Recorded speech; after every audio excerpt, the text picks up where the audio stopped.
अब हम जो विश्लेषण करने जा रहे हैं उसे आज आपको जरूर देखना चाहिए, क्योंकि ये आपसे और आपकी सेहत से जुड़ा है। शुक्रवार को हमने हरियाणा और पंजाब में जल रही पराली की ग्राउंड रिपोर्ट आपको दिखाई थी। पराली के इस धुएं का दिल्ली पर क्या असर हो रहा है, ये आज हम डीएनए में आपको दिखाएंगे। दिवाली से पहले ही दिल्ली की हवा जहरीली हो गई है। राजधानी दिल्ली में वायु प्रदूषण बहुत तेजी से बढ़ रहा है। सुबह के समय जिस तरह से वायु प्रदूषण बढ़ा है, उसे देखकर फिर से बीते वर्षों की यादें ताजा हो गई। जब सुबह के समय प्रदूषण की वजह से लोगों ने घूमना छोड़ दिया था। दिन में भी लोग मास्क लगाकर बाहर निकलते थे। AQI यानी एयर क्वालिटी इंडेक्स लाल रंग में पहुंच गया था। ये बीते वर्ष की बातें हैं, लेकिन इस वर्ष भी स्थिति बेहतर नहीं है। ऐसा हम क्यों कह रहे हैं, आज हम इसको सबूत के साथ आपके सामने रखेंगे। इसीलिए मैंने इस विश्लेषण की शुरुआत करते हुए सबसे पहले यही कहा था कि आज आपको हमारा यह विश्लेषण जरूर देखना चाहिए, क्योंकि यह आपकी सेहत से जुड़ा मुद्दा है। हम आज आपको दिल्ली के अलग अलग इलाकों का AQI भी दिखाएंगे, लेकिन पहले आपको AQI यानी एयर क्वालिटी इंडेक्स के बारे में बताते हैं। 0 से 50 अच्छा, गुड यानी साफ हवा है। 51 से 100 संतोषजनक, सैटिस्फैक्टरी, ये भी ठीक है। 101 से 200 मध्यम स्तर यानी मॉडरेट। 201 से 300 खराब यानी पुअर। दिल्ली के ज्यादातर इलाकों में इस वक्त प्रदूषण इसी श्रेणी में है। 301 से 400 बेहद खराब यानी वेरी पुअर, और 401 से 500 गंभीर स्तर यानी सिवियर। दिल्ली के कई इलाकों में AQI लाल रंग में दिख रहा है। अब दिल्ली के कुछ इलाकों का AQI देखिए। जो AQI में आपको दिखा रहा हूं वो आज सुबह 7 बजे का है। दिल्ली के बवाना में आज सुबह 7 बजे AQI 330 था, यानी बहुत खराब श्रेणी में। जहांगीरपुरी में AQI 348 दर्ज किया गया, यानी यहां भी प्रदूषण बहुत ज्यादा था। ITO पर भी प्रदूषण खराब श्रेणी में था। यहां प्रदूषण का स्तर 312 दर्ज किया गया। नरेला में भी प्रदूषण का स्तर बहुत खराब श्रेणी में है। यहां आज सुबह 7 बजे AQI 330 था। मुंडका में 329, RK पुरम में 326 और सोनिया विहार में AQI 325 था, यानी हर जगह AQI लाल निशान में दिख रहा है। आपके मन में भी यह सवाल आ रहा होगा कि हर वर्ष दिल्ली पर प्रदूषण का अटैक क्यों होता है, हर वर्ष दिल्ली में प्रदूषण का लॉकडाउन क्यों लगता है। अब हम आपको इसकी वजह भी बताते हैं। दिल्ली NCR की वायु गुणवत्ता खराब होने के पीछे कई कारण हैं। इनमें पहला कारण है दिल्ली में दौड़ते वाहन, दूसरा कारण है फैक्ट्रियों से निकलने वाला धुआं, तीसरा कारण है कंस्ट्रक्शन की वजह से पैदा हो रही धूल, और चौथा कारण है दिल्ली के आसपास के राज्यों में जल रही पराली।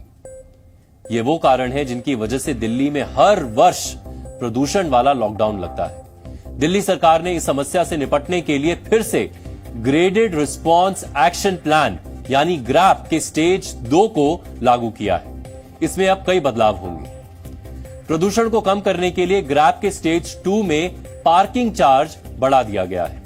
CNG इलेक्ट्रिक बसेस, मेट्रो सेवाओं को बढ़ाने का निर्देश दिया गया है। दिल्ली के बड़े चौक पर ट्रैफिक पुलिस की तैनाती बढ़ेगी ताकि जाम ना लगे। हर दिन सड़कों की सफाई होगी, जबकि हर दूसरे दिन पानी का छिड़काव किया जाएगा।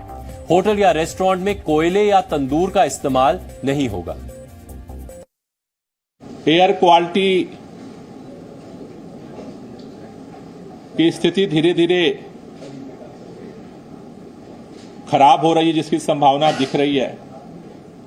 उसके तहत दिल्ली में ग्रैप 2 को लागू करने का निर्देश दिया गया। आज हमने जो विभागों के साथ बैठक की उसमें कुछ महत्वपूर्ण निर्णय लिए गए। जो सबसे पहला निर्णय लिया गया कि दिल्ली के अंदर 13 हॉट स्पॉट्स हैं, यानी कि 13 वो क्षेत्र हैं कि जहां पर प्रदूषण की स्थिति ज्यादा सामान्य जगहों से खराब होती है। उन 13 जगहों के अलावा अभी जो मॉनिटर किया जा रहा है, कुछ लोकल कारणों की वजह से 8 पॉइंट ऐसे चिन्हित किए गए हैं उन 13 के अलावा, जहां पर एयर क्वालिटी का जो इंडेक्स है आज 300 प्लस गया है। दिल्ली में अक्टूबर नवंबर में हर वर्ष इसी तरह के कदम उठाए जाते हैं, लेकिन इसके बावजूद समस्या कम नहीं होती। अब हम आपको इसका सबसे बड़ा कारण बताते हैं। गर्मी के समय में प्रदूषित हवा पृथ्वी की सतह के पास होती है, उसका घनत्व कम होता है और तापमान ज्यादा होता है, जिसकी वजह से प्रदूषित वायु आसानी से वातावरण की ऊपरी सतहों तक चली जाती है और प्रदूषण कम हो जाता है। लेकिन जैसे ही सर्दी दस्तक देती है, वायु का घनत्व बढ़ता है और तापमान कम हो जाता है, जिसकी वजह से प्रदूषण पृथ्वी की सतह के नजदीक ही फंसकर रह जाता है। इसके अलावा इस मौसम में हवा भी कम चलती है, इसीलिए प्रदूषण छटता नहीं। अक्टूबर नवंबर में धुंध भी शुरू हो जाती है। ये धुंध धुएं के साथ मिलकर स्मॉग बन जाती है, जो न सिर्फ विजिबिलिटी को कम करती है बल्कि कई तरह की बीमारियों का कारण भी बनती है। दिल्ली की जहरीली हवा लोगों की परेशानी बढ़ा रही है। अस्पतालों में और दिनों के मुकाबले मरीजों की संख्या 30-40% बढ़ गई है। जो लोग अभी तक ठीक थे, उन्हें प्रदूषण के चलते दिक्कतें होने लगी। आज हमने इस पर एक ग्राउंड रिपोर्ट भी तैयार की है। इस ग्राउंड रिपोर्ट को आज आपको जरूर देखना चाहिए, क्योंकि इस रिपोर्ट से आपको पता चलेगा कि दिल्ली धीरे धीरे फिर से कैसे गैस चैम्बर बनने लगी।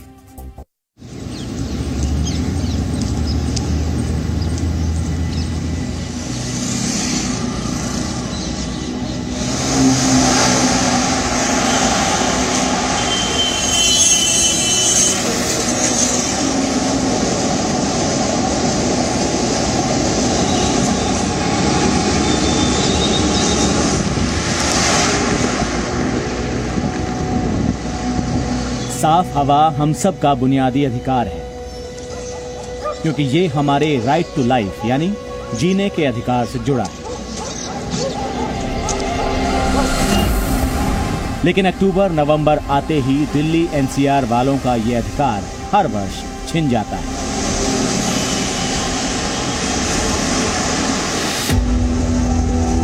दिल्ली एनसीआर में मौसम बदल रहा है, गर्मी जा रही है और हल्की हल्की ठंड आ रही है। इसके साथ ही दिल्ली प्रदूषण की सफेद चादर भी ओढ़ने लगी।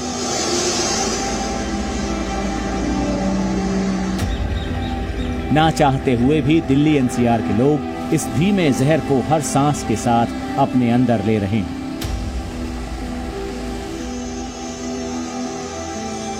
दिल्ली में गिरते तापमान के साथ लोगों को राहत मिलना तो शुरू हुई, लेकिन एक परेशानी जो कि वाकई में बहुत बड़ी है दिल्ली के लोगों के सामने फिर से आ खड़ी हुई है, और ये परेशानी है दिल्ली के प्रदूषण की। आज सफर ऐप के आंकड़ों के मुताबिक दिल्ली का AQI सुबह 6 बजे 306 दर्ज कराया गया।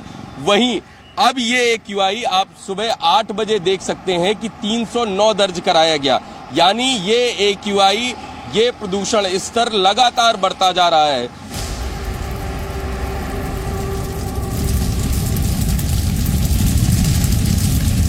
दिल्ली के पड़ोसी राज्यों में जलती पराली, दिल्ली एनसीआर में हो रहा कंस्ट्रक्शन, गाड़ियों की बढ़ती संख्या इस मुसीबत को हर वर्ष बढ़ाती है।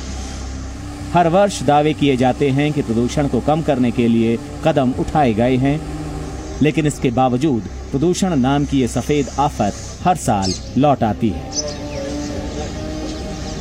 मैं इस वक्त दिल्ली की सबसे प्रदूषित जगहों में से एक आनंद विहार पर खड़ा हूं। मेरे सीधी तरफ दिल्ली की सीमा है। वाहनों की संख्या, यात्रियों की संख्या और यहां पर हो रही कंस्ट्रक्शन एक्टिविटी से सहज अंदाजा इस बात का लगाया जा सकता है कि प्रदूषण यहां पर ज्यादा क्यों रहता है, सरकार की निगाह में ये हॉटस्पॉट क्यों हैं। मेरे उल्टी तरफ उत्तर प्रदेश की सीमा है और ये वैशाली का इलाका लगता है। यहाँ पर प्रदूषण ज्यादा होने की कई वजह हैं। पहला तो ये है कि यहाँ पर जो बस टर्मिनल है, यहाँ की जो बसें हैं वो ज्यादातर डीजल के ऊपर चलती हैं, जिससे कि प्रदूषण फैलता है। दूसरा बड़ा कारण यहाँ की इंडस्ट्री है। जहां का प्रदूषण दिल्ली की ओर बढ़ता है, उसे रोकने के लिए कोई सीमा बाधा नहीं बनती है। तीसरा महत्वपूर्ण कारण है कि गाजीपुर लैंडफिल साइट जहां पर पास ही में है, जहां पर आग लगने की घटनाएं कम जरूर हुई हैं, लेकिन फिर भी उनके कारण यहां पर प्रदूषण होता है। सुबह लोग सैर पर जा रहे हैं इस उम्मीद में कि साफ हवा मिलेगी, दिन की अच्छी शुरुआत होगी, लेकिन साफ हवा मानो अब एक सपने की तरह है। मॉर्निंग में जो फ्रेशनेस वाली जो फील आती थी, हम मॉर्निंग में निकलते इसलिए थे कि एक मॉर्निंग का जो फ्रेश एक एयर और आपको जो यहाँ का एनवायरनमेंट दिखता था, जो फ्रेशनेस आती थी, वो नहीं मिल रही है। पहले कहा जाता था कि दिवाली की वजह से दिल्ली में प्रदूषण बढ़ता है, लेकिन पटाखों पर रोक के बावजूद इसमें कोई कमी नहीं आई। सबसे ज्यादा नुकसान पहुंचाती है प्रदूषण वाली पॉलिटिक्स, जिसमें हर वर्ष सिर्फ एक दूसरे पर ठीकरा फोड़ा जाता है और आम लोगों की किस्मत में आता है सफेद जहर। पोल्यूशन लेवल्स तो पिछले 10 से 12 दिन से दिल्ली के अंदर बढ़ रहे हैं। आज रियली फील हुआ है, मतलब आइस के अंदर, और देयर इज स्मॉग बहुत ज़्यादा है। मतलब आपने आसपास देखी है तो काफ़ी ज़्यादा स्मॉग है। वायु प्रदूषण की वजह से हवा में सूक्ष्म कणों यानी PM 2.5 का खतरा भी बढ़ रहा है। PM 2.5 हवा में घुले ऐसे कण हैं जिनका आकार 2.5 माइक्रॉन्स है। ये कितना गंभीर है, इसे आप इसी बात से समझ सकते हैं कि इंसान के सिर के एक बाल का आकार 50 माइक्रॉन्स होता है, यानी ये कण काफी बारीक होते हैं, और जब हम सांस लेते हैं तो ये हमारे शरीर में प्रवेश कर जाते हैं, जिससे कई खतरनाक बीमारियां हो रही हैं। हम लोग बहुत सारी चीज़ों को लेके चलते हैं कि हमारी आंखें भी चल रही हैं, हाथ भी चल रहा है, दिमाग भी चल रहा है, हम उनके बारे में सोचते नहीं हैं। तो जैसे हमने देखा कि पोल्यूशन हमारे शरीर के अलग अलग अंग को अफेक्ट करता है, वैसे ही ये जो पार्टिकल्स हैं, खासकर PM 2.5 और ये जो पोल्यूटेंट्स हैं, ये ब्रेन के अंदर एक इन्फ्लेमेशन कॉज करता है, यानी कि न्यूरो इन्फ्लेमेशन जिसको बोलते हैं। और ये हमें शायद, क्योंकि डायरेक्ट लिंक तो हमारे पास नहीं है, पर ये डिजेनरेटिव डिसऑर्डर्स लाइक अल्जाइमर्स और पार्किंसन, इन सबको भी प्रीडिस्पोज करता है। मैं ये ज़रूर कहूँगा कि ये जो एयर पोल्यूशन है ये हमारे ब्रेन को भी इफेक्ट करता है, न्यूरो डिजेनरेटिव कंडीशन, इन्फ्लेमेशन और स्ट्रोक सबको प्रीडिस्पोज करता है। दिल्ली में प्रदूषण बढ़ते ही अस्पतालों में भी मरीजों की लाइन लंबी होने लगी है। लोगों को सांस लेने में दिक्कत हो रही है। प्रदूषण की वजह से लोगों की सांस नली में सूजन आ रही है।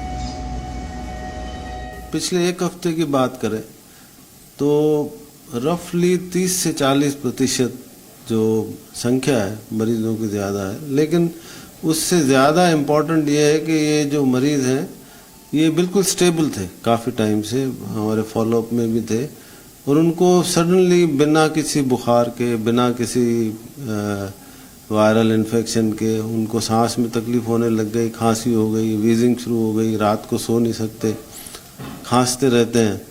तो जब मैंने इनको एग्जामिन किया तो कोई ख़ास मुझे कोई एबनॉर्मेलिटी नहीं मिली। फिर एक्सरे कराया, एक्सरे भी ठीक था। जब एक टेस्ट किया जिसको हम फिनो टेस्ट कहते हैं, fraction of exhaled nitric oxide, ये एक एडवांस टेस्ट होता है जो कि एयरवे इन्फ्लामेशन, जो हवा की नलियों में सूजन होती है, उसका मेजर होता है। तो उन सभी मरीजों का ये टेस्ट बहुत ज़्यादा था। तो मैं ये साइंटिफिकली, वैज्ञानिक तौर पे कह सकता हूँ कि इनके एयरवे में इन्फ्लामेशन हुआ, और मेरे थॉट प्रोसेस के हिसाब से ये वायु प्रदूषण की वजह से है। Energy policy institute at the university of Chicago की रिसर्च रिपोर्ट के मुताबिक भारत दुनिया का दूसरा सर्वाधिक प्रदूषित देश है, जबकि देश की राजधानी दिल्ली सर्वाधिक प्रदूषित शहर है। वायु प्रदूषण की वजह से दिल्ली NCR में रहने वाले लोगों की उम्र औसतन 11.9 वर्ष तक घट रही है, जबकि पिछले वर्ष यानी 2022 में यह आंकड़ा 10 वर्ष का था। दिल्ली से पूजा मक्कड़, आदित्य प्रताप सिंह और तरुण कालरा के साथ ब्यूरो रिपोर्ट, जी मीडिया। अब आज का प्रेरक विचार। बिजनेसमैन स्टीव जॉब्स ने कहा था, इस पृथ्वी पर हर व्यक्ति का समय सीमित है, इसीलिए इस जीवन को किसी और के अनुसार जीकर व्यर्थ ना करें।